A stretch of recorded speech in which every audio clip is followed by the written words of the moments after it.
People have been requesting for like a year that I sit down and watch RRR. Problem is, things like 3 hours long. It's a Tollywood film, which I'm not familiar with, and I just don't want to dedicate that much time to something I might inevitably be disappointed with.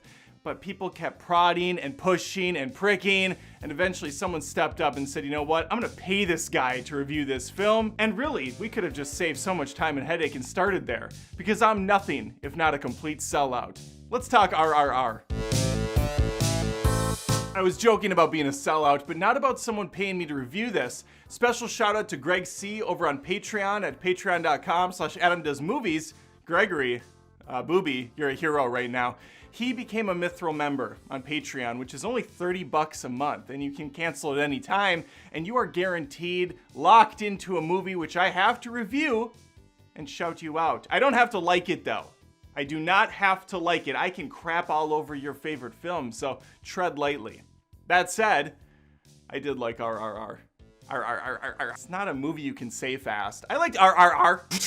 RRR. Right out of the gates, I want to say this reminded me of a film I absolutely love called Kung Fu Hustle. Came out like over a decade ago. Really fun, slapsticky film with over-the-top effects, dramatic action. This is more serious than Kung Fu Hustle, and I dig it.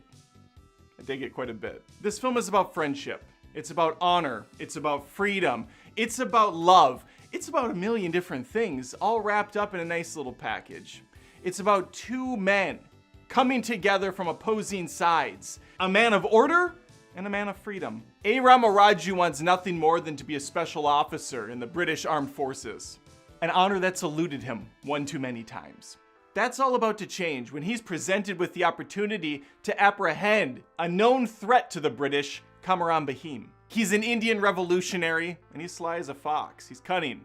He's not to be trifled with either. The dude can take down tigers with his bare hands, as we see in a scene fairly early on. Rama's reasons for punishing, public flogging, and all around being a dick aren't all that they seem though. Before I go any further, I should note, there are going to be spoilers in this video. The movie's been out for a while now. I'm behind the curve, per usual. Short for usual. Let's continue. We learn via flashback that he himself is a freedom fighter whose number one goal is to send guns back to his village so they can defend themselves in a way they never could previously. We're presented this history lesson via a beautiful flashback.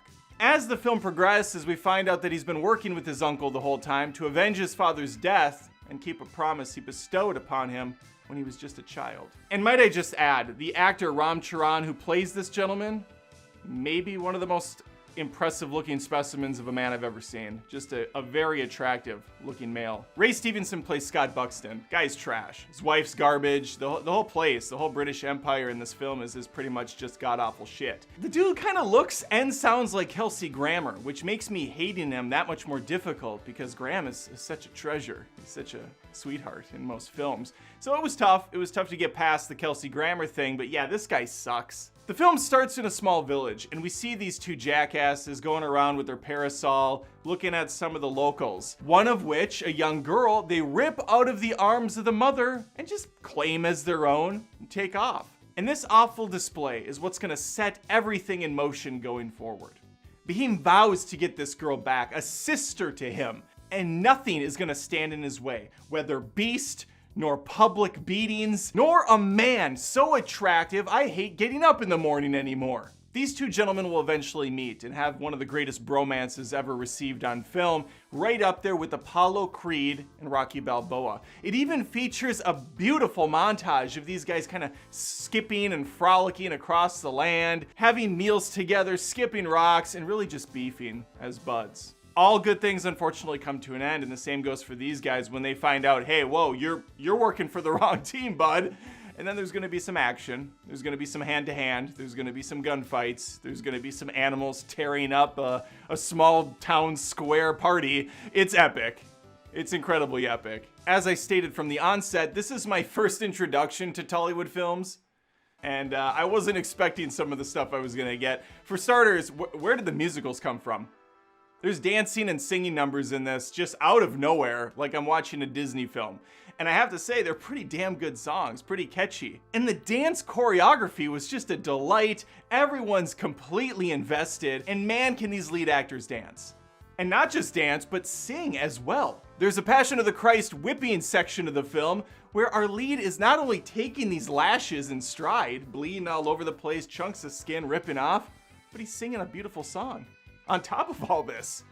And he's rallying the troops. He's getting these people that are watching riled up, ready to fight back, and fight back they do, baby. And there's lots of fighting, there's lots of action. The slow motion, they go all in on it. Think Zack Snyder with beautiful high-res framing. Shots going slow-mo speed up, animals jumping out of cages, coming right at the camera, people doing kicks, and the other guy taking the hit and going backwards in slow-mo. It's lovely. But although it works incredibly well, there's also the other type of slow motion, the puzzling kind, that I'm not sure why it exists. It's my least favorite technique in film.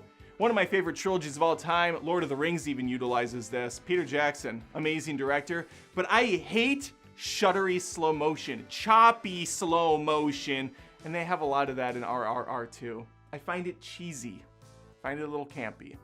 And while this film is both, they could have toned that down or got rid of it altogether, preferably. Since this is a foreign film, you get different Netflix options for how to view it. In Netflix, they don't actually have the native language of Telugu. Instead, it's translated to Hindi with English subtitles, which is of course the best. Oddly enough, if you do English and then also turn on the English subtitles, they don't match.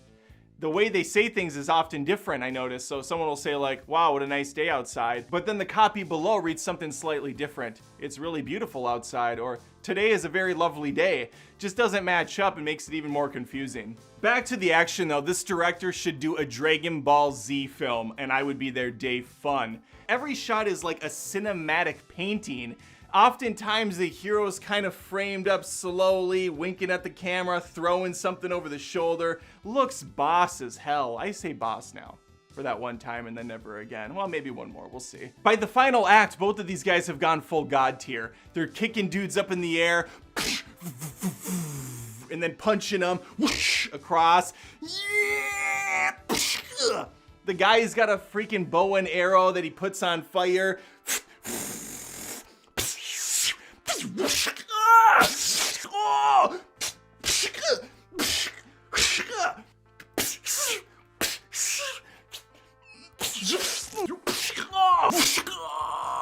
Other dude's got a bow staff or a spear or something of that nature.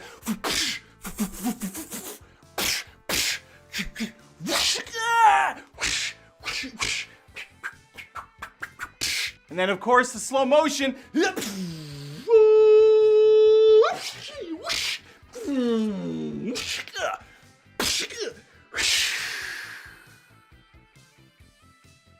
The movie is long, could have maybe been tweaked a little bit, but honestly, there's a lot in this film that's worth telling and watching, so not too upset with the runtime. I did take 2 days to finish. I watched an hour and a half day one, another hour and a half the next, and it went by very nicely. So am I glad I watched RRR? You better believe it, Buster. And if you're wondering what it stands for, well, it's clever. It stands for multiple things.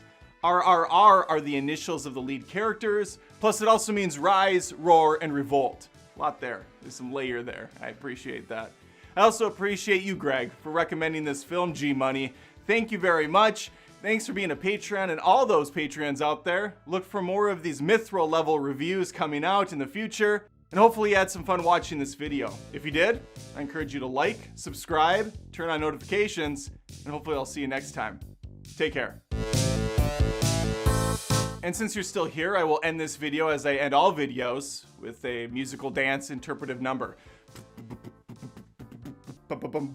Everybody's happy and dancing at the end.